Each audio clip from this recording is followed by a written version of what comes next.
Go yard. I got so much motherfucking design on right now. Break it down, bring it back, make it clap. I got 3 old thoughts, new block, where that thing. Bitches on my line, and you know. Assalamualaikum warahmatullahi wabarakatuh. Perkenalkan, kami dari kelompok 2 Kalkulus dari Prodi Teknik Lingkungan. Perkenalkan, nama saya Sandi Dora Priyadi selaku moderator di presentasi kelompok 2 atau di kelompok 2 ini. Nah, untuk anggota-anggotanya itu ada Brigita Relina, Nisa Trisy Listiani, Raika Halizah Rahman, Siva Laila Hazmi, dan juga Rizna Uli. Untuk pembahasannya itu penerapan turunan di Prodi Teknik Lingkungan. Yang pertama akan dijelaskan oleh Rizna Uli. Banyak sekali penerapan turunan diferensial dalam kehidupan sehari-hari, terlebih dalam bidang teknik, terutama teknik lingkungan. Apa saja penerapannya? Mari kita bahas. Yang pertama adalah menentukan proses degradasi composting sampah popok sekali pakai menggunakan perhitungan diferensial. Menentukan proses tersebut menggunakan perhitungan diferensial dapat dibuat seperti persamaan berikut. DRT per DT sama dengan minus KRT. Turunannya adalah D kuadrat UXY per DX kuadrat ditambah D kuadrat UXY per DY kuadrat sama dengan 0. Menurut Jiang et al, persamaan orde 1 sebagai berikut. In DRT per DT sama dengan minus KRT. Sedangkan untuk mengetahui nilai D menggunakan persamaan D sama dengan T per log CO min log C, di mana CO itu konsentrasi awal Mg dan C itu konsentrasi setelah proses Mg, dan D itu chemical reduction time menit. Chemical reduction time atau D adalah waktu yang diperlukan untuk proses degradasi. Penentuan nilai D dapat dilakukan dengan membuat plot antara waktu sumbu X dengan log kadar sampel sumbu Y. Nilai D merupakan minus 1 per slope dari kurva persamaan. Semakin kecil nilai D, maka laju degradasi semakin besar. Untuk contoh selanjutnya akan dijelaskan oleh Raika. Saya akan memberikan contoh selanjutnya. Ada contoh soal, yaitu sebuah tangki berbentuk kerucut terbalik dengan jari-jari 5 meter dan tingginya 20 meter. Debitnya tidak diketahui dan pada saat luas permukaan air atau A sama dengan 4 pi meter persegi. Luas permukaan air berkecepatan 3 meter persegi per 4 menit. Dan pada saat kedalaman air 8 meter, permukaan air dengan kecepatan 3 meter per 4 pi menit. Maka berapa kecepatan perubahan jari-jari permukaan air pada saat luas permukaan 4 pi meter persegi tersebut? Di sini udah saya gambarkan dari kerucutnya terbalik tersebut. Diketahui jari-jarinya itu 5 meter dan tingginya itu 8 meter, tinggi yang pertama. Terus tinggi kedua atau tinggi keseluruhan dari kerucutnya yaitu 20 meter, A-nya yaitu 4 pi meter persegi. Kecepatan luas permukaan air diketahui 3 meter persegi per 4 menit. Kecepatan air saat kedalaman 8 meter yaitu 3 meter per 4 pi menit. Yang ditanyakan yaitu kecepatan perubahan jari-jari pada saat luas permukaan air 4 pi meter persegi atau perubahan atau delta R. Nah, kan tadi yang ditanyainnya itu kecepatan delta R atau kecepatan perubahan jari-jari permukaan air pada saat luas permukaan airnya 4 pi meter persegi. Nah, ini pakai rumus yang delta V per delta T karena turunan diferensial. Perubahan kecepatan dibagi perubahan waktu, yaitu do V per do A dikali delta A per delta T ditambah do V per do H dikali DH per DT. DA per DT itu didapetin dari yang tadi diketahui 3 meter persegi per 4 menit. A-nya tuh pi meter persegi. Kalau yang DH per DT itu 3 meter per 4 pi menit. A-nya tuh diketahui 4 pi meter persegi. Setelah itunya tadi dimasukin ke rumus ini yang awal, yang dV per DT sama dengan do V per do A dikali DA per DT ditambah do V per do H ditambah dikali DH per DT. Kan tadi udah diketahui DA per DT nya berapa sama DH per DT nya berapa, tinggal dimasukin. Jadi 1/3 H dikali 3/4 ditambah 1/3 A dikali 3/4 pi.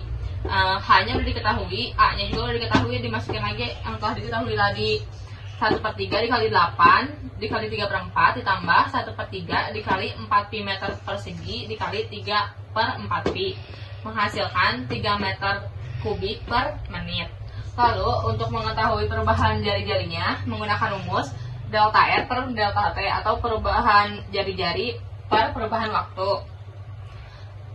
3 dikurangin 1/3 pi R kuadrat dikali 3/4 pi dibagi 2/3 dikali pi RH.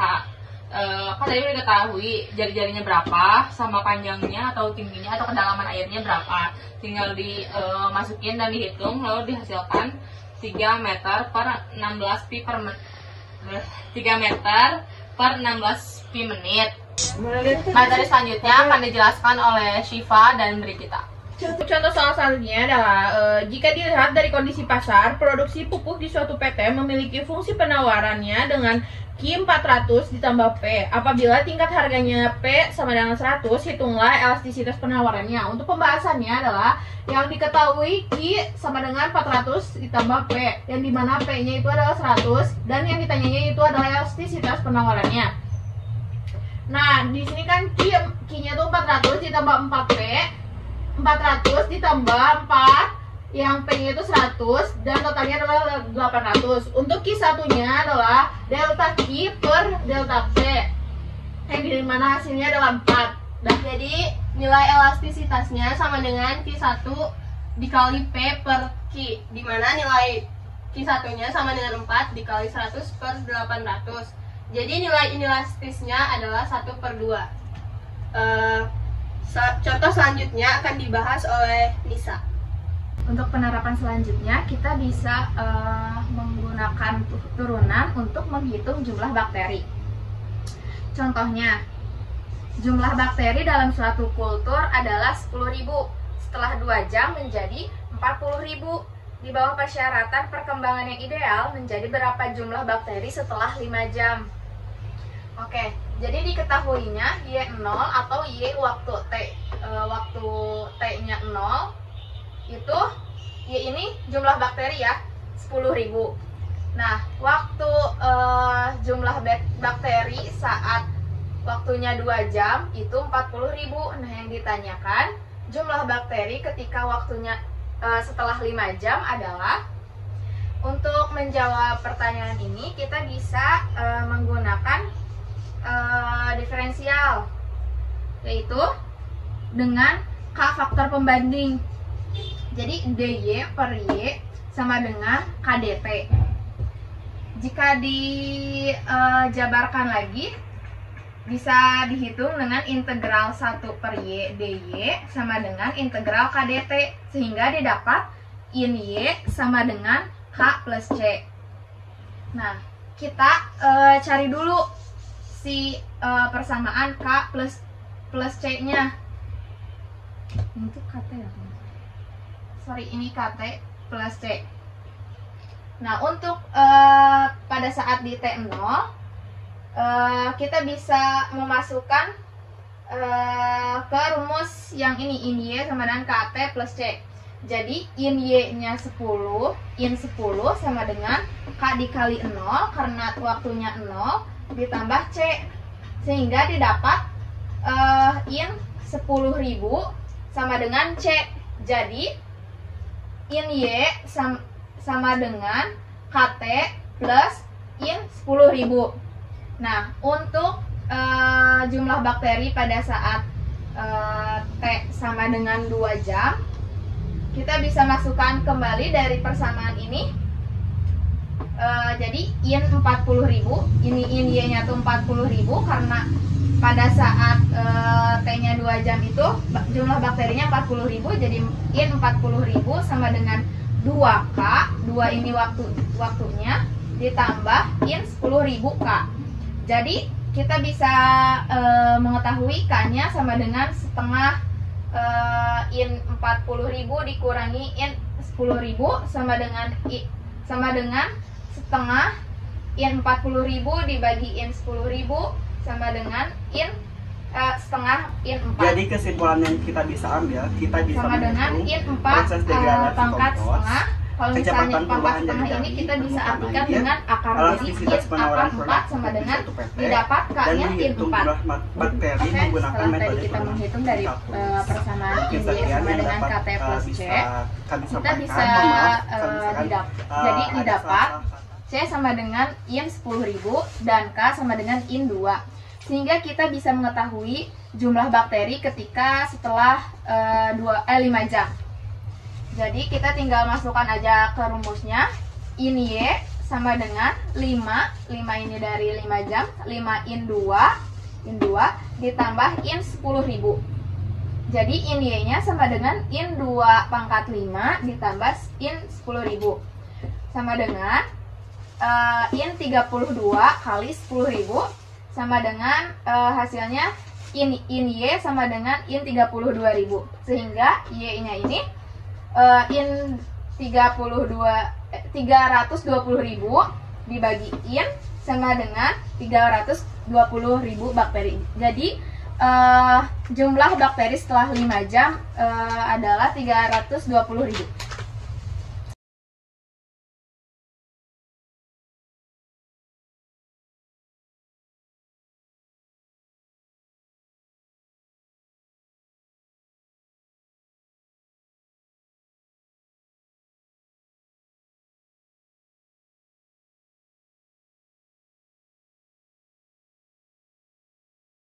Sekian yang dapat kita sampaikan. Mohon maaf kalau misalkan ada kekurangan.